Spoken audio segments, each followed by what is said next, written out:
Hey y'all, Chris Bassett here, and I'll be doing a review and setup guide for the UScelluar TLC IONz smartphone. Let's get into it. So I picked this up from Walmart for about 25 bucks. The big seller here was that it's a prepaid cell phone, super affordable, and it comes with all the basics.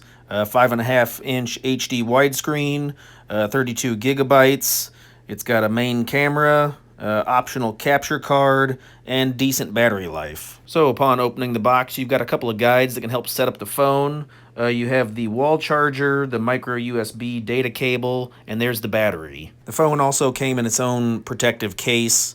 It has instructions inside the case on how to activate your device. I'll also go over that later. But the big hiccup with this is that you're forced to use UScelluar as your carrier. You can't switch to T-Mobile or Boost or whatever else. Inside the service guide, there's some tips on how to manage your account, as well as you can contact customer service by dialing 611.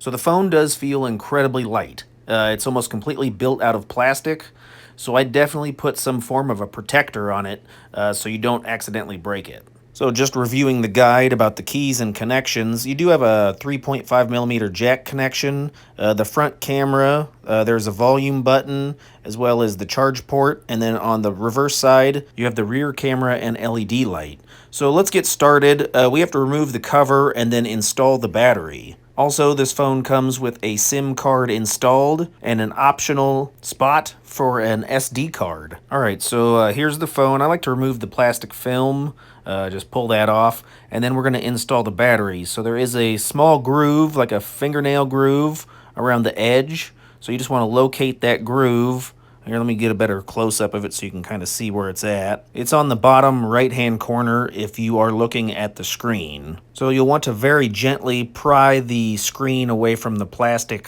case. Everything's plastic, so be very careful. I ended up using a screwdriver to accomplish this. Just be careful as you manipulate the tools because everything's plastic. And then gently pull apart the plastic case from the screen. And then once you have access to the internals, we'll install the battery. So remove the battery from the protective bag, and then you want to identify the 4 golden contact points. So these 4 points will need to touch these 4 pins inside the phone.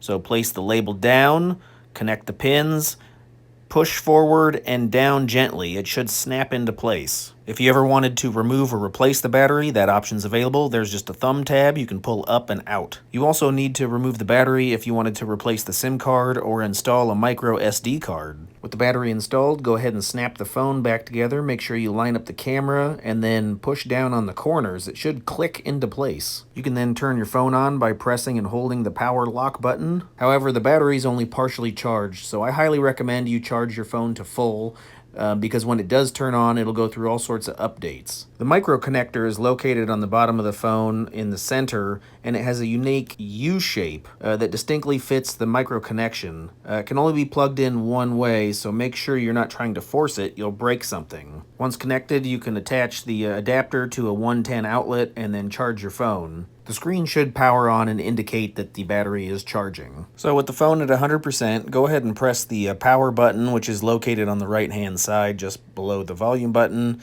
and then get ready for a long process. This startup process takes 5 to 10 minutes, but once complete, then we'll get into a menu that we can navigate. I also highly recommend that you be in a place with Wi-Fi because that's how you'll set your phone up.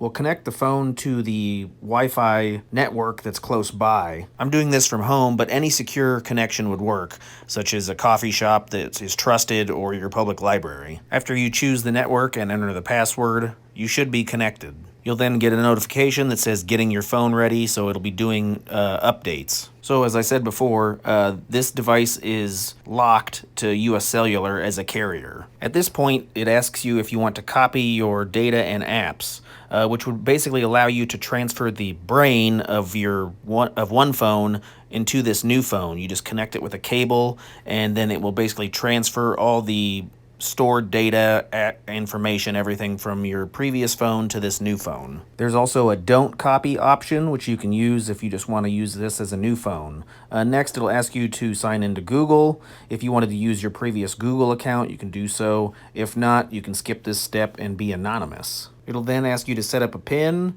It'll unlock the face recognition if you choose to do so, and then go through the list of any additional apps you'd like installed. I think this took me around 20 to 25 minutes to finish completing the updates and app installations.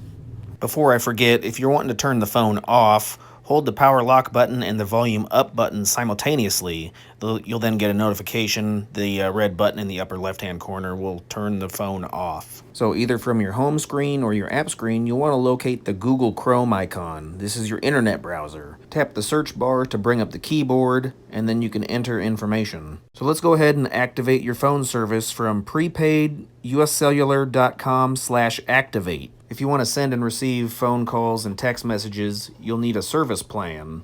Once you reach this page, go ahead and hit Start to the Let's Get Your Device Set Up option. And it's going to ask you for the IMEI or the MEID. These numbers are located on the bottom of the box you purchased the phone from. After you enter the 16 or 18-digit number, you should get a notification that it recognizes your phone. Next, it's going to ask you for your SIM card ID number, which is just the ICCID number that's the third number on the label of the bottom of the box. After you enter this 20-digit number, go ahead and scroll to the bottom and then hit Validate. You'll then choose your area code and whether or not you want a new number or use your old number. After that, you can then scroll through the available options for plans and then choose what works best for you. At this point, I just went ahead and created an account and used my credit card to pay, but I believe you can also buy the prepaid phone cards and use those. Just follow the instructions on the back of the card. After paying, it takes approximately 30 minutes to activate service. Also, scroll to the bottom to see your new phone number. Hey, check out another video over here. I've got Amazon links down in the description for discount electronics. Check out those links. No extra cost. You can help support the channel. I really appreciate it. Any other questions or comments, put below. Thanks.